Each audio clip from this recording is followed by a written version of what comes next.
អតីតកាលគឺជាផ្នែកមួយនៃជីវិតដែលអាចផ្ដល់មេរៀនដ៏មានតម្លៃប៉ុន្តែយើងមិនគួរចង់ស្ថិតនៅក្នុងវាខ្លាំងពេកមេរៀនជីវិតពីការបំភ្លេចអតីតកាលមានដូចខាងក្រោម 1. សម្រាកចិត្តពីអ្វីដែលឈឺចាប់បំភ្លេចអតីតកាលដែលឈឺចាប់ដើម្បីធ្វើឲ្យចិត្តរបស់យើងស្រស់ស្រាយការចង់ស្ថិតនៅក្នុងអ្វីដែលមិនល្អអាចប៉ះពាល់ដល់សុខភាពផ្លូវចិត្ត 2. ចាប់ផ្ដើមសម្រាប់ថ្ងៃថ្មីគ្រប់ថ្ងៃថ្មីគឺជាឱកាសសម្រាប់ការចាប់ផ្ដើមថ្មីដំណើរការបំភ្លេចអតីតកាលគឺជាគន្លឹះដើម្បីចាប់ផ្ដើមឆ្ពោះទៅរកអនាគតកាន់តែល្អ 3. រៀនពីអតីតកាលប៉ុន្តែមិនស្ថិតនៅក្នុងវា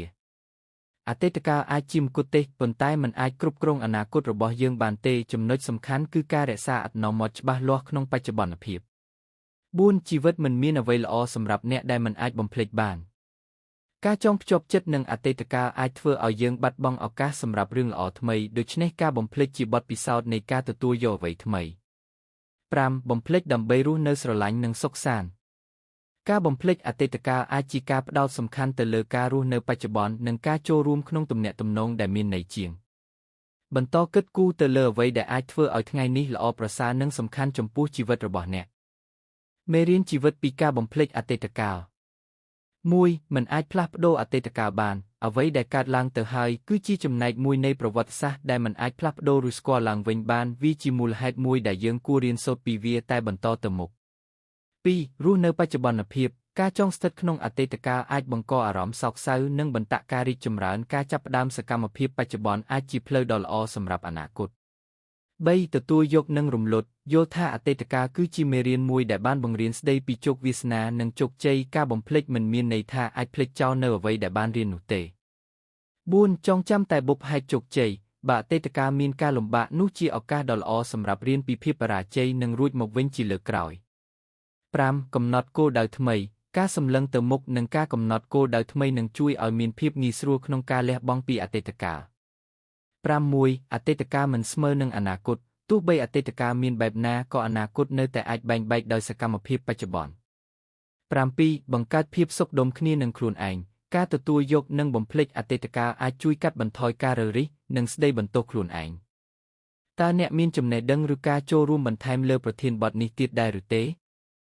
ការបំភ្លេចអតីតកាលគឺជាគន្លឹះសម្រាប់ការរស់នៅដោយសុខសាន្តនិងភាពរីកចម្រើនអត្ថប្រយោជន៍និងមេរៀនជីវិតពីការបំភ្លេចអតីតកាលមានដូចខាងក្រោម 1. ការរស់នៅបច្ចុប្បន្នភាពការចាំអតីតកាលអាចបង្កើតអារម្មណ៍សោកសៅការច្រណែនការបំភ្លេចអតីតកាលអាចជួយឲ្យអ្នកផ្ដោតលើបច្ចុប្បន្នភាពហើយទទួលស្គាល់ភាពស្រស់ស្អាតនៃវិនាទីបច្ចុប្បន្ន 2. ការរីកចម្រើនផ្លូវចិត្តការចាំអតីតកាលដែលលំបាកអាចជាអ្នករារាំងការរីកចម្រើនផ្លូវចិត្តការបំភ្លេចអាចជួយឲ្យអ្នកទទួលយកកំហុសនិងបន្តស្ថាបនាជីវិតដែលប្រសើរឡើង 3. កែលម្អការទំនាក់ទំនងអតីតកាលអាចផ្លាស់ប្ដូរការយល់ឃើញអំពីអ្នកដទៃការបំភ្លេចអាចជួយឲ្យអ្នកលើកសរសើរនិងស្នូលស្នេហ៍ទៅលើភាពល្អនៅក្នុងទំនាក់ទំនង 4. សុខភាពផ្លូវកាយនិងចិត្តការចាំអតីតកាលអវិជ្ជមានអាចធ្វើឲ្យមានការឈឺចាប់ផ្លូវចិត្តនិងផ្លូវកាយការបំភ្លេចអាចបង្កើនសុខភាពផ្លូវចិត្តនិងផ្ដល់សុភមង្គលក្នុងជីវិតប្រចាំថ្ងៃ 5. ការទទួលយកការផ្លាស់ប្ដូរជីវិតពោរពេញដោយការផ្លាស់ប្ដូរការបំភ្លេចអតីតកាលអាចជួយឲ្យអ្នកឆ្លើយតបទៅនឹងភាពថ្មីដោយភាពងាយស្រួល 6. ការប្រើប្រាស់អតីតកាលជាមេរៀនអតីតកាលមិនត្រូវបានបំភ្លេចចោលទាំងស្រុងវាប្រាកដជាប្រយោជន៍បើវាត្រូវបានប្រើប្រាស់ជាមេរៀនសម្រាប់ការលូតលាស់និងការអភិវឌ្ឍខ្លួនឯងសេចក្តីសន្និដ្ឋានការបំភ្លេចអតីតកាលមិនមែនសម្រាប់បំភ្លេចសារៈសំខាន់របស់វាឡើយវាជាមេរៀនដ៏មានតម្លៃសម្រាប់ជួយឲ្យយើងរស់នៅដោយសេចក្តីសុខនិងត្រៀមខ្លួនសម្រាប់អនាគត